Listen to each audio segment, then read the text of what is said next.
Bismillahirrahmanirrahim. Assalamualaikum warahmatullahi wabarakatuh. Syukur alhamdulillah kita masih bertemu lagi di channel ini. Sholawat dan salam selalu dan tetap tercurahkan kepada junjungan kita Nabi Agung Muhammad sallallahu alaihi wasallam. Allahumma sholli ala sayyidina Muhammad wa ala ali sayyidina Muhammad. Harapan dan doa saya semoga saudaraku semuanya selalu diberikan kesehatan, dilancarkan rezekinya, diampuni segala dosa-dosanya dan dipanjangkan umurnya. Amin amin ya rabbal alamin.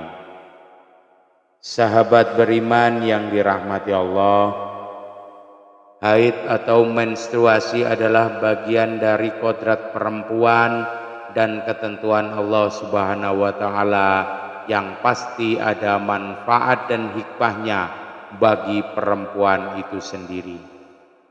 Tentang detail manfaat dan hikmah haid tentu menjadi wilayah kewenangan dan otoritas intelektual para dokter spesialis kandungan. Rasulullah Shallallahu Alaihi Wasallam dalam hadis sahih yang diriwayatkan oleh Al-Bukhari dan Muslim menyatakan yang maknanya ini haid merupakan ketentuan Allah Subhanahu wa Ta'ala yang ditetapkan bagi anak-anak wanita Adam. Terhadap perempuan yang sedang haid diberikan beberapa kemudahan dan perkecualian, yaitu tidak usah mengerjakan sholat wajib dan tidak perlu mengqodoknya atau menggantinya, tidak boleh mengerjakan puasa tetapi harus mengqodoknya. Dalam hadis sahih yang diriwayatkan oleh Al-Jamaah, mayoritas ahli hadis dari Aisyah radhiyallahu anha berkata yang maknanya dahulu pada zaman Rasulullah jika kami haid diperintahkan mengqodok puasa tetapi tidak diperintahkan mengqodok sholat. Perempuan yang sedang haid juga tidak boleh disetubuhi. Al-Baqarah ayat 222. Tidak boleh masuk dan diam di masjid. Hadis riwayat Abu Dawud. Tidak boleh membaca dan menyentuh atau membawa mushaf Al-Quran. Hadis riwayat At-Tirmizi dan Ibnu Majah. Tidak boleh diceraikan. Surat At-Talaq ayat 1 dan hadis riwayat Al-Jamaah kecuali Al-Bukhari. Dan tidak boleh tawaf. Hadis riwayat Al-Bukhari dan Muslim. Zaman sekarang dunia medis menawarkan obat untuk menahan keluarnya darah haid bagi perempuan sehingga mereka dapat menunaikan ibadah haji dengan sempurna dan melaksanakan puasa Ramadan sebulan penuh tanpa harus mengqodoknya. Dalam hal ini Syekh Mar'i Al-Maqdisi, Syekh Ibrahim bin Muhammad, keduanya ahli fikih mazhab Hambali, dan Syekh Yusuf Al-Qadzawi ahli fikih kontemporer berpendapat bahwa perempuan yang mengkhawatirkan puasa atau hajinya tidak sempurna maka dia boleh menggunakan obat untuk menunda haidnya. Alasan mereka adalah karena perempuan itu sulit mengqodok puasanya atau menyempurnakan hajinya. Sedangkan nas atau dalil untuk melarang penundaan haid itu tidak ada. Apalagi sampai saat ini tidak ada temuan medis bahwa obat penundaan haid itu dapat menimbulkan bahaya bagi pemakainya. Majelis Ulama Indonesia atau MUI dalam sidang Komisi Fatwa tahun 1984 menetapkan bahwa penggunaan pil anti haid untuk kesempurnaan haji hukumnya adalah mubah atau boleh.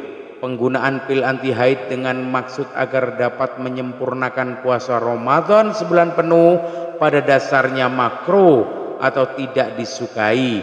Tetapi bagi perempuan yang mengalami kesulitan untuk mengqadha puasanya yang tertinggal di hari lain, maka hukumnya adalah mubah atau boleh. Penggunaan pil anti haid selain dari dua ibadah tersebut di atas tergantung pada niatnya. Apabila untuk perbuatan yang menjurus pada pelanggaran hukum agama, maka hukumnya haram. Ulama sepakat menyatakan bahwa penundaan haid dengan menggunakan obat anti haid selain untuk ibadah haji dan puasa tidak dibenarkan. Demikian juga untuk sholat, karena sholat yang tertinggal selama haid tidak perlu diqadha. Hal ini sesuai hadis Aisyah yang diriwayatkan oleh Al-Jamaah mengatakan, dahulu pada zaman Rasulullah jika kami haid diperintahkan mengqadha puasa, tetapi tidak diperintahkan mengqadha sholat. Mengenai perempuan yang tidak mau haid sama sekali dengan cara minum obat anti haid dan cara apapun lainnya, haram hukumnya dengan alasan karena menyalahi fitrah dan kodrat diri sebagai perempuan, yang berarti mengubah ciptaan Allah Subhanahu wa taala secara permanen. Allah Subhanahu wa taala mengecam keras upaya mengubah ciptaan secara permanen berdasarkan makna surat An-Nisa ayat 119, dan aku setan benar-benar akan menyesatkan mereka, akan membangkitkan angan-angan kosong pada mereka, akan menyuruh mereka memotong telinga binatang ternak, lalu mereka benar-benar memotongnya, dan aku akan suruh mereka mengubah ciptaan Allah Subhanahu wa taala, lalu benar-benar mereka mengubahnya. Barang siapa yang menjadikan setan menjadi pelindung selain Allah Subhanahu wa taala, maka sungguh menderita kerugian yang nyata.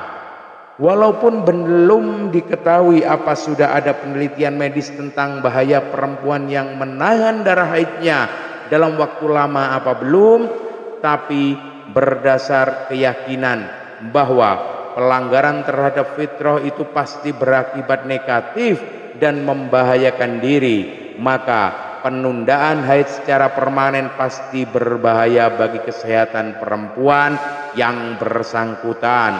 Oleh karena itu, perbuatan ini dilarang dalam Islam sesuai firman Allah Subhanahu wa taala dalam surat Al-Baqarah ayat 195 yang maknanya, dan belajarlah hartamu di jalan Allah, dan janganlah kamu menjatuhkan dirimu sendiri ke dalam kehancuran. Berbuat baiklah, karena sesungguh Allah menyukai orang-orang yang berbuat baik. Demikian pula sabda Rasulullah sallallahu alaihi wasallam yang diriwayatkan oleh Ahmad dan Ibnu Majah, siapapun tidak boleh berbuat apapun yang membahayakan diri sendiri maupun orang lain. Wallahu a'lam bishawab. Demikian yang dapat saya bagikan, semoga bermanfaat untuk kita semua. Mohon maaf atas segala kekurangan. Usikum wa nafsi bitaqwallah. Assalamualaikum warahmatullahi wabarakatuh.